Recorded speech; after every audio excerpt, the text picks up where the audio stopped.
Is Christmas really a pagan holiday in disguise? And does the Bible forbid Christmas trees? These questions and more on today's Vantage Point.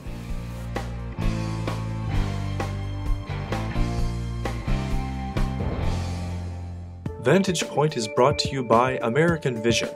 For more information on today's show, check out How to Argue with a Liberal and Win. You will find it at americanvision.com.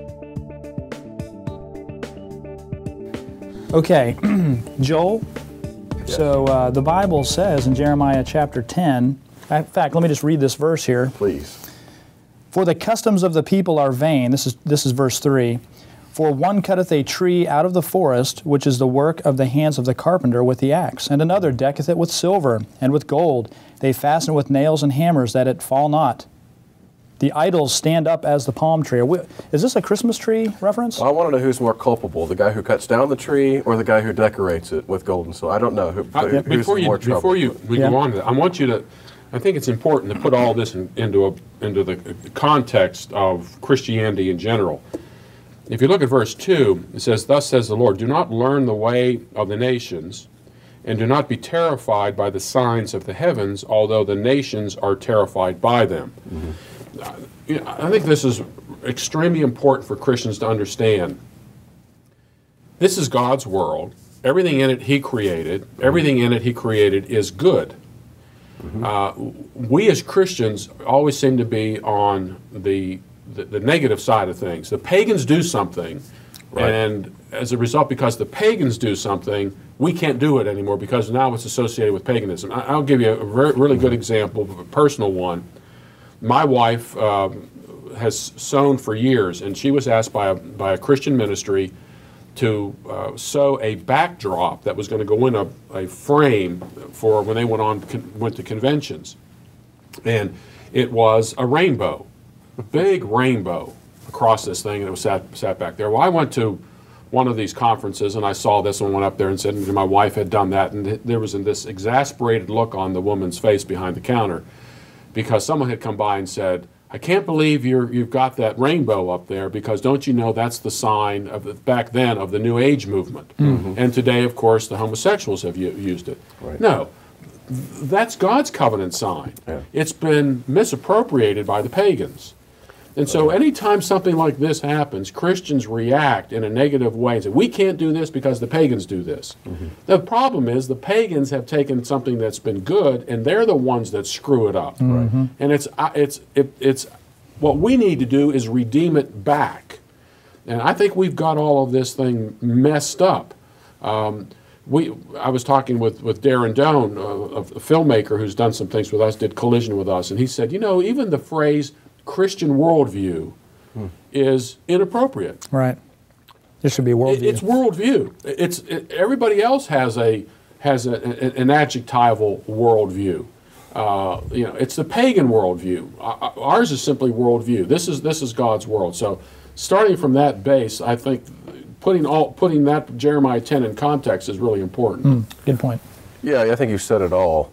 But this theme comes up every year. Christmas time gets near, and some Christian trots out Jeremiah 10, telling us that this Christmas trees are it must be a Scrooge. Evil. Yeah. That the Santa police come out and tell us we can't. If you move the letters around, Santa spells Satan. You hear this every year. This one and part of it is biblical. This mindset that we're the ones that, if the world touches us, we get polluted somehow. And so we should stay away from everything that's worldly like that and associated with paganism. And it's just the opposite, as you just described. And there's two issues here. One is the biblical aspect, and one is the historical Christian aspect. And the biblical aspect is, like I said, what you described. And that was true in the Old Testament. You were not supposed to imitate the pagans. You were not supposed to adopt their practices. That was true, but what changed between that Old Testament dispensation, if I can use that word, and the new is that Christ came, and now the power of change flows out of Him and changes the world. And the story I like that illustrates that is the cleansing of the leper. In the Old Testament, if anyone touched a leper, they became unclean. They had to go to the temple and go through all kind of purification rituals and whatnot. But when the lepers come to Jesus, who is the new creation, he reaches out and touches him, does exactly what you're not supposed to do, but he reaches out and touches the guy, and the leper is cleansed. And then the leper goes and shows himself to the priest. So things are different now. We're not supposed to be afraid of these everything in the world just because a pagan has used it. We take it and we appropriate it, and that's been the practice of the church historically. And I think they've, in some ways, done some damage by enforcing it, saying this is the way it has to be done. That's where the damage comes in. But there's nothing wrong with doing something that was once associated with paganism, like having a feast on December 25th. Yeah, or going back to the Old Testament, though, you even have the pagan nations worship the stars. They would appeal to the stars. Mm-hmm. And yet, if you go back to Genesis chapter 1, God sets the stars up there as signs for seasons and so forth. They were a good thing. Now, Israel in Genesis chapter 37 is sun, moon, and stars. You know, Psalm 19. The heavens, so you can't have symbols. Yeah, the heavens them being declare the glory of God. That's the point. And you know, we as Christians today, it's just like, oh man, every time the pagans take one of these things from us, like the New Age world gets smaller. Yeah, the New Age movement. Right. There's nothing wrong with the phrase New Age. The New Covenant is a new age. Right. Mm-hmm. That's why I said the second aspect to this problem is an historical one in the church, and it really deals with eschatology and dominion. What you just described is taking dominion, and the mindset that says don't touch Christmas or anything associated with it because it's pagan is the defeatist mentality that, as you said, our worldview is shrinking and they're the ones advancing and we're just waiting for God to come rapture us out of what little hole we have left in the world. And that's just the opposite. We are the ones that's supposed to go out and touch the culture like Jesus touched the leper and redeem it through the preaching of the gospel and through the instituting of Christian ethics in society. And I said it's eschatological. There was a book published, I believe it was in the 19th century, but it was encapsulating the old Puritan mindset that was based on a historicist view of Revelation that was enshrined in the Westminster Confession at one time, by the way, that said the Pope is the Antichrist, the Roman Church is the Babylonian Empire, the old Roman Empire revived, and tied everything in the Roman Church to the book of Revelation as, you know, this is the great Antichrist. And he went all through that book and proved that every tradition associated with everything in the Roman calendar, I mean, it's meticulous. I have a couple pages. What was the name of the Hislops? Alexander Hislop, the two Babylons. And a lot of the historical scholarship is good. Some of it's probably outdated and probably not so good. But it's the mindset that says, since this was once done in Babylon, and it was copied in Egypt, and it was copied here, and then the Romans adopted it, and then it found its way into the Roman Church's calendar, you know. And I have this kind of a humorous example here of the use of a goose for a Christmas dinner. And I mean, like I said, it's very meticulous, every detail of the Christmas season. He says, yes, the Christmas goose. You know, Wilkinson, in reference to Egypt, shows that the favorite offering of Osiris was a goose, and moreover, that the goose could not be eaten except in the depth of winter. As to Rome, Juvenal says that Osiris, if offended, could be pacified only by a large goose and a thin cake. And of course, you know, he ties this is the origin of the Christmas goose, so therefore don't touch it. But it's crazy. So we can't do anything anymore. He's got all these pictures of, you know, these geese showing up in pagan symbols. And, you know, and he goes through all these details and he says, there can be no doubt then that the pagan festival at the winter solstice, in other words, Christmas, was held in honor of the birth of the Babylonian Messiah. Well, no, there's no such thing. It was the church coming into pagan lands and saying, okay, how can we preserve the festival, the festive side of things, and yet get rid of the paganism? And that's exactly what they did. And when they did it, it was a good thing. And they reinterpreted all the symbols and everything, just as you said, you know, the stars could be symbols of Israel and whatnot.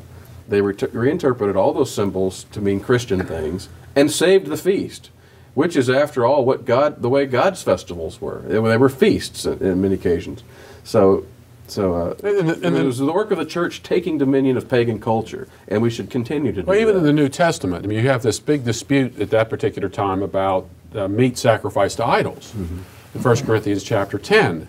And and Paul said, there really are there's no such thing as idols. Now there is this thing about at that particular time, there were people who saw some magic involved in idols and so forth, and you had to be concerned about how other people were viewing all that. Yes. But he says, when you go to the marketplace, don't ask whether it's been sacrificed to idols or not. I mean, they don't exist. You're giving them too much credit. Exactly, and I think we do we're about Halloween as well. We look at all these pagan powers and occult powers and preternatural powers are going to come down and swoop down on us. And the question I always have to people is, what did Jesus do on the cross? He put to death those powers. He drove the stake through Satan's skull, and God will soon crush Satan under your feet and so forth. The most important Christmas passage, I just want to read this one verse because it sums it up nicely.